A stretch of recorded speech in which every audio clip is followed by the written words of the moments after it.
Next देखिए efficiency of the full wave rectifier. इससे पहले अपन ने इसका वर्ग माध्य मूल मान प्राप्त किया था।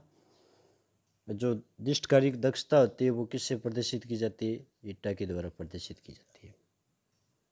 ठीक है, निर्गत दिष्ट शक्ति अपॉन जो निवेशित दिष्ट शक्ति वाला पार्ट आ जाएगा, कितना आएगा, निर्गत दिष्ट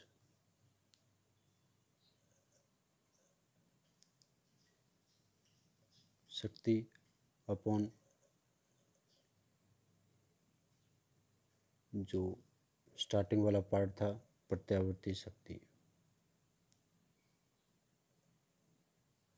ठीक है, इसे किस प्रकार लिख सकते हैं, P D C upon P A C के रूप में लिखा जा सकता है। चूँकि पी डी सी बराबर क्या होता है, पी डी सी बराबर क्या लिख सकते हैं, D C square into R L बराबर कितना आएगा, 4 I M square upon pi square into R L. I D C का मान रख दिया, आई डी सी का मान कितना होता है, 2 आई एम अपॉन पाई। ठीक है, 2 आई एम अपॉन पाई और इसका वर्ग कर दिया, कितना आएगा, 4 I M square pi square. ठीक है, ये वाले मान आ जाएंगे। वो वैसे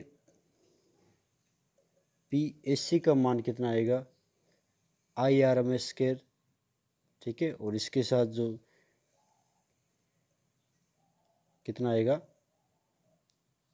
are plus R L. R का मान कितना था, R S plus R F. R S कितना था यहाँ पे, जो द्वितीय कुंडली दे रखी थी उसका प्रतिरोध, और जो आर एफ था वो क्या था, जो डायोड दे रखे थे उस वाले का पार्ट आ गया। ठीक है ना, पी का मान कितना है यहाँ से, I M square upon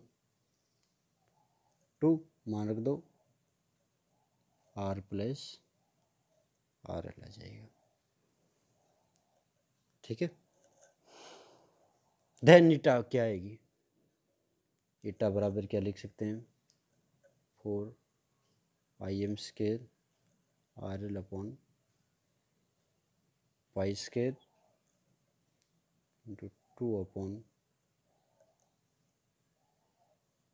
I M square R plus R L.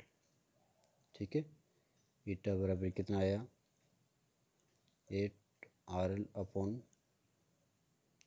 Pi square R plus R L, और इस वाले पार्ट को सरल करेंगे, कितना आएगा, 0812 upon 1 plus R upon R L.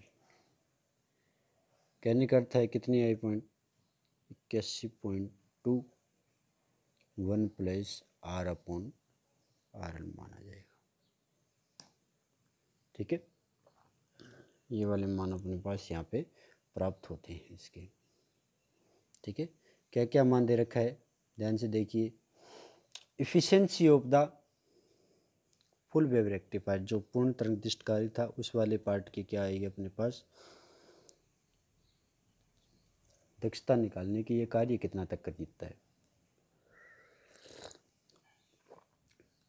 अब देखिए ईटा बराबर होता है क्या है, निर्गत दिश शक्ति अपॉन निवेशी प्रत्यावर्ती शक्ति, P D C upon P A C. और शक्ति बराबर क्या होता है, आई स्केयर इंटू आर। पी बराबर क्या होता है, I square into R. D C वाला पार्ट निकालना है तो कितना आ जाएगा, पी डी सी बराबर I square I D C into R L. I D C का मान रख दीजिए, कितना आया, आई डी सी का मान अपन ने पहले निकाला था 2 आई एम अपॉन पाई। ठीक है, और इसका वर्ग करेंगे तो कितना आएगा, 4 I M square upon pi square into R L. ठीक है, पी एस सी का मान कितना आएगा,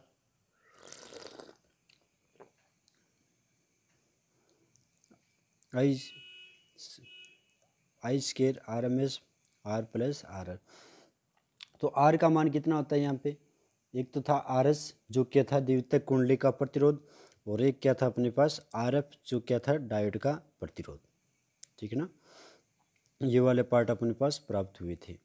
ठीक है, यानी कि जो एसी वाले पार्ट थे क्या थे, यानी कि जो प्रत्यावर्ती पार्ट होते हैं वो सभी पार्टों में होते हैं, स्टार्टिंग वाले पॉइंट पे भी होते हैं और लास्ट वाले पे, यानी कि जो रिजल्ट आता है आर एल उस पर भी पार्ट पे भी प्रत्यावर्ती पार्ट का मान उपस्थित होता है। ठीक है, देन जो प्रतिरोध आएगा वो कितना आ जाएगा, are S plus R F plus R L, यानी कि तीनों पार्टों के मान आ जाएंगे अपने पास। देन पी ए सी का मान कितना आया, आई आर एम स्क्वायर का मान रख दीजिए। ठीक है ना,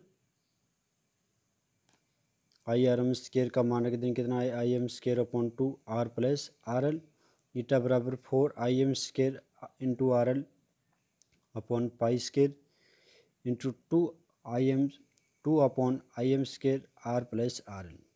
ठीक है, आई एम स्क्वायर से I M square cancel out हो जाएगा। ठीक है, पार्ट कितना ऊपर कितना आ जाएगा, 8 आ जाएगा, 8 R L upon pi square R plus R L. ठीक है, पाई का मान कितना होता है 3.14 या 22/7। ठीक है, उसका वर्ग कर देना और उसमें 8 का भाग दे, सॉरी 8 में इस पाई स्क्वायर का भाग दे देंगे। इस वाले पार्ट को सरल करेंगे तो कितना रिजल्ट आएगा, 0.812 के रूप में इसका मान आएगा। ठीक है, और जो नेक्स्ट पार्ट आएगा वो कितना आएगा, सॉरी आर एल अपॉन में लिया जा सकता है तो कितना आएगा, आर अपॉन आर एल हो जाएगा 7 प्लस में आर एल आएगा, आर एल के अपॉन में आर एल आएगा तो कितना जाएगा 1 आ जाएगा, और परसेंट के रूप में देखें तो कितना आएगा 81.2% आ जाएगा। यानी कि पूर्ण तरंग दैर्ध्य की जो अधिकतम दक्षता होती है वो कितनी होती है, 81.2% होगी।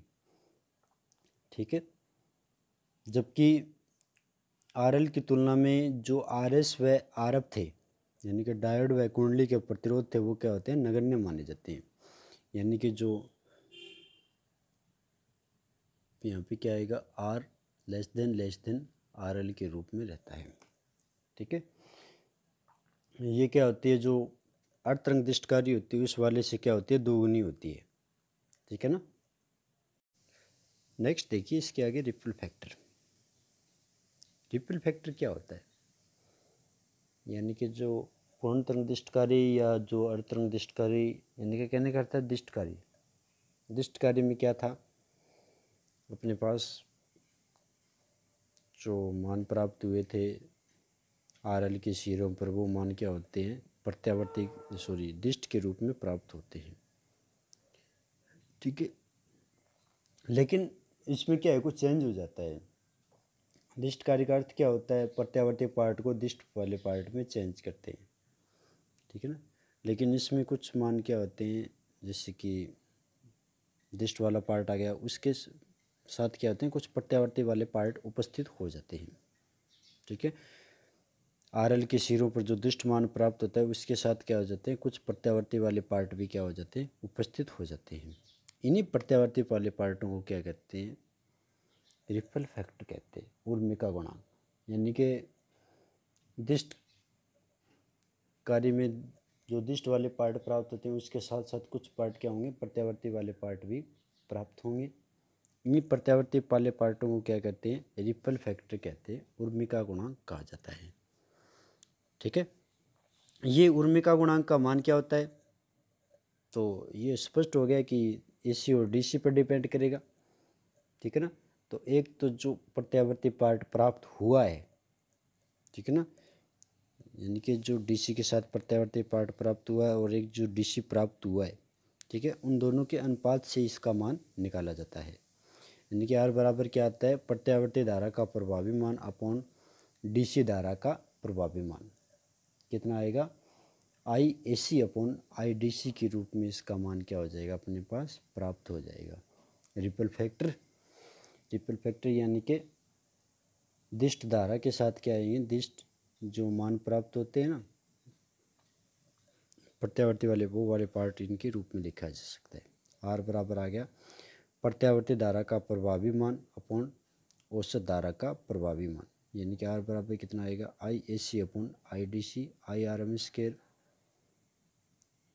आई स्केयर DC -1 की पावर 1/2।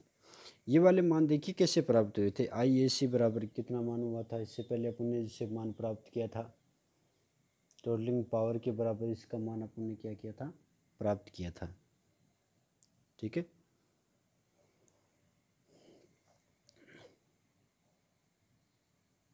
देन IRMS स्केयर का मान रख दीजिए और IDC का मान रख दीजिए। IRMS स्केयर का मान क्या आता है, IM/√2।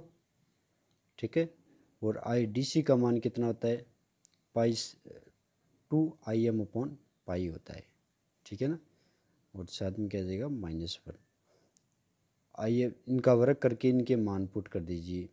IM स्केयर से IM स्केयर कैंसिल आउट हो जाएगा, कितना आएगा π²/8 -1। और इस वाले पार्ट को सरल करेंगे तो कितना मान आएगा 0.482 या परसेंट के रूप में देखेंगे तो 48.2 आ जाएगा।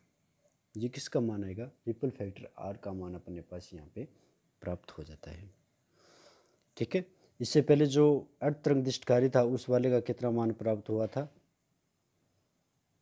1:1 यानी कि 121% के रूप में कुछ उसका मान शायद प्राप्त किया था आपने, और इसका मान कितना है 48.2 के रूप में इसका मान प्राप्त हुआ है।